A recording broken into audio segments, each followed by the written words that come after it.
These are for the thumbnails. Okay, hello everyone. Today I wanted to talk about making yourself proud. It is so easy to focus on the negatives in life. And I don't know whether you've read any self-help book ever, but negativity attracts negativity. Negativity attracts negativity, and positivity attracts positivity, because it's like a habit. When you get into the habit of thinking positively, you just think positively. It comes more naturally. You can find the good in something more easily. That's what we're looking for. Bend and snap. I was reading a book the other day and something really interesting jumped out at me. It was the fact that when you share things with others, you dilute it. Now, this is a good and a bad thing, I believe, because the good part of it is that when you have a bad feeling and you share that, you take a slice and you give it to someone else. So you diminish that feeling of anxiety and worry and stress and this big secret that you're building up in your mind, and you share it with someone else and they can help you work through it, or just by breaking a part off makes it a little bit easier for yourself. Because I guarantee, if you have ever had something that you're purposely not telling anyone, the minute that you let it out, it's like, oh, actually, whew, that wasn't as bad as I thought it would be. The bad part of this, from my humble opinion, is that it also dilutes it when you're thinking of good things. So when you have a something that you've done for someone good, that's bad English.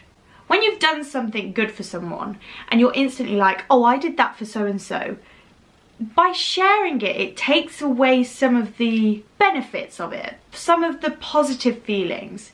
So it's like when you have a bad feeling, you need to share it, but when you've done something good, hold on to that for a little bit longer. Think, am I sharing it just for the sake of showing how great I am, or am I sharing it to help someone else?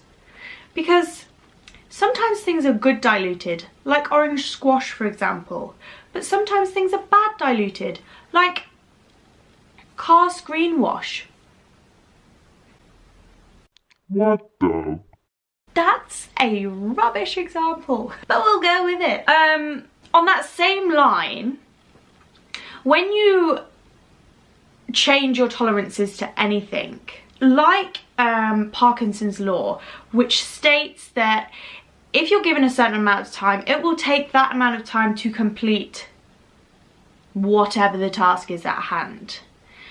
So if you keep hiring your stress tolerance, if you keep saying, oh yeah, okay, I can deal with stress really well, then you're just going to get more stress, because it's like if you say, oh, I can do that for you, then people are going to keep saying, oh, can you do this? And you're like, yeah, no problem. When you take a step back and you say, actually, I am only going to tolerate this amount of stress rather than this amount of stress, all of a sudden you go bash, bash, bash, bash, bash to all the other stress that's trying to get into your life. So by removing it, taking it down a notch, you're lowering your tolerances, which is a good thing.